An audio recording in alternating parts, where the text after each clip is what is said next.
Hello friends, welcome back to the channel.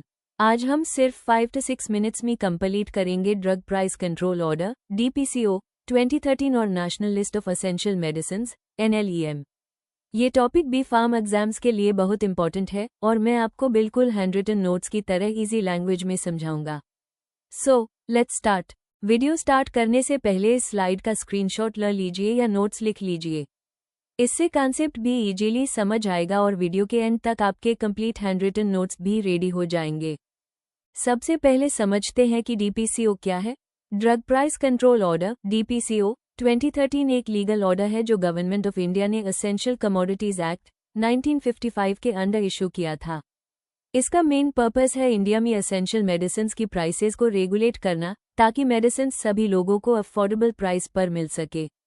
ये DPCO 1995 को replace करता है और national list of essential medicines यानी NLEM के बेसिस पर काम करता है। इस ऑर्डर को इम्प्लीमेंट करती है नेशनल फार्मास्यूटिकल प्राइसिंग अथॉरिटी, जिसे हम NPPA कहते हैं। ऑब्जेक्टिव्स ऑफ DPCO 2013 देखते हैं। DPCO के ऑब्जेक्टिव्स: एसेंशियल मेडिसिन्स को अफोर्डेबल प्राइस पर अवेलेबल करना, NLEM में इंक्लूडेड मेडिसिन्स की प्राइसेस रेगुलेट करना, अनरीजनेबल प्राइस इंक्रीज को प्रिवेंट करना, कंज्यूमर इंटरेस्ट को प्रोटेक्ट करना, एसेंशियल मेडिसिन्स की कंटिन्यूअस अवेलेबिलिटी इंश्योर करना, पब्लिक हेल्थ और फार्मास्यूटिकल इंडस्ट्री के बीच बैलेंस मेंटेन करना और ओवरचार्ज अमाउंट को मॉनिटर करके रिकवर करना। सिंपल वर्ड्स में बोले तो DPCO का एम है मेडिसिन्स को अफोर्डेबल और इजीली अवेलेबल बनाना। DPCO की शेड्यूल्स देखते हैं। फर्स्ट शेड्यूल, इसमें एसेंशियल ड्रग्स या बल्क ड्रग्स की लिस्ट होती है जो प्राइस कंट्रोल के अंडर आती है। ये NLEM से लिंक्ड होती है और जो फॉर्म्युलेशन इस शेड्यूल के ड्रग को कंटेन करती है यूज शेड्यूल फॉर्म्युलेशन कहते हैं। सेकेंड शेड्यूल, इसमें रेगुलेटरी फॉर्म्स दिए गए हैं, जैसे फॉर्म I और 2 new drug price approval, form 3 quarterly production, import और salary returns, form F schedule formulation discontinue करने की इन्फॉर्मेशन, फॉर्म W और V प्राइस लिस्ट और सप्लीमेंट्री प्राइस लिस्ट सबमिट करने के लिए। थर्ड शेड्यूल, ये मैन्युफैक्चरर्स और इंपोर्टर्स के सेल्स टर्नओवर पर मैक्सिमम प्री टैक्स रिटर्न की गाइडलाइंस डिफाइन करता है। Sale price of bulk drugs. Cell price का मतलब है बल्क ड्रग का वो प्राइस जो गवर्नमेंट या NPPA डिटरमिन करती है। मैन्युफैक्चरर एज नोटिफाइड प्राइस से ज्यादा प्राइस चार्ज नहीं कर सकता, यानी सेल प्राइस का ऑब्जेक्टिव ओवर प्राइसिंग को प्रिवेंट करना है। Retail price of formulations. Retail price का मतलब है मैक्सिमम सेलिंग प्राइस जिस पर मेडिसिन कंज्यूमर को सेल की जा सकती है। रिटेल प्राइस DPCO के रूल्स के अकॉर्डिंग कैलकुलेट की जाती है। ये मेडिसिन के लेबल पर प्रिंट होती है। रिटेलर प्रिंटेड रिटेल प्राइस से ज्यादा चार्ज नहीं कर सकता। Selling price of scheduled formulations. यहाँ एक इम्पॉर्टेंट डिफरेंस समझिए। सेलिंग प्राइस वो मैक्सिमम परमिसिबल प्राइस है जो NPPA शेड्यूल्ड मेडिसिन के लिए फिक्स करती है।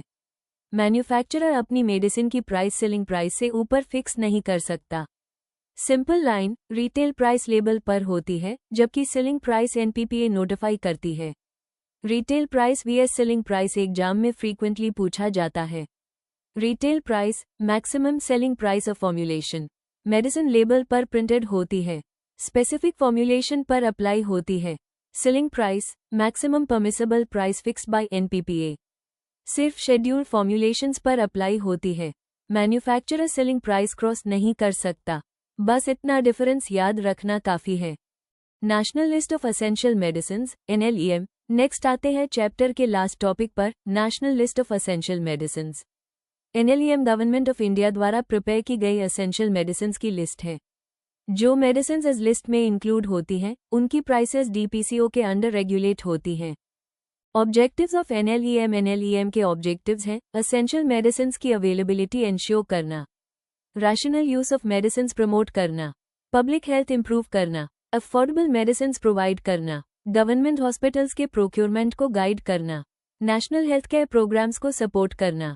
Selection criteria. मेडिसिन्स को NLEM में इंक्लूड करने के लिए कुछ क्राइटेरिया होते हैं, जैसे public health relevance, safety, efficacy, cost effectiveness, disease prevalence, scientific evidence. Importance of NLEM की इंपॉर्टेंस भी एग्जाम के लिए इंपॉर्टेंट है। अफोर्डेबल मेडिसिन्स प्रोवाइड करती है, ड्रग प्राइसेस कंट्रोल करती है, रैशनल प्रिस्क्राइबिंग को प्रमोट करती है, हेल्थ केयर एक्सेसिबिलिटी इंप्रूव करती है, यूनिवर्सल हेल्थ कवरेज को सपोर्ट करती है। Advantages of DPCO। Finally advantages देखते हैं। affordable essential medicines, better availability of life-saving drugs, protection against overpricing, transparency in drug pricing, consumer welfare, limitations। Her system की कुछ limitations भी होती हैं। मैन्युफैक्चरर्स का प्रॉफिट मार्जिन कम हो सकता है, इनोवेशन पर इम्पैक्ट पड़ सकता है, कंटिन्यूअस मॉनिटरिंग की ज़रूरत होती है, इम्प्लीमेंटेशन में एडमिनिस्ट्रेटिव चैलेंजेस आ सकते हैं। अगर आपको ये वीडियो हेल्पफुल लगी हो तो प्लीज़ वीडियो को लाइक ज़रूर करें और अपने दोस्तों के साथ शेयर भी करें। इस तरह की नोट्स और एजुकेशनल वीडियोस बनाने में काफ़ी मेहनत, रिसर्च और टाइम लगता है। अगर आप मेरे एफर्ट्स को अप्रिशिएट करना चाहते हैं तो चैनल को सब्सक्राइब दिल ज़रूर करें और बेल आइकॉन बेल भी प्रेस कर दें ताकि आने वाली हर न्यू वीडियो की नोटिफिकेशन सबसे पहले आप तक पहुंच सके। आपका एक लाइक और एक सब्सक्राइब मुझे और भी अच्छे एजुकेशनल कंटेंट बनाने के लिए मोटिवेट करता है। Thank you so much for watching. मिलते हैं नेक्स्ट वीडियो में।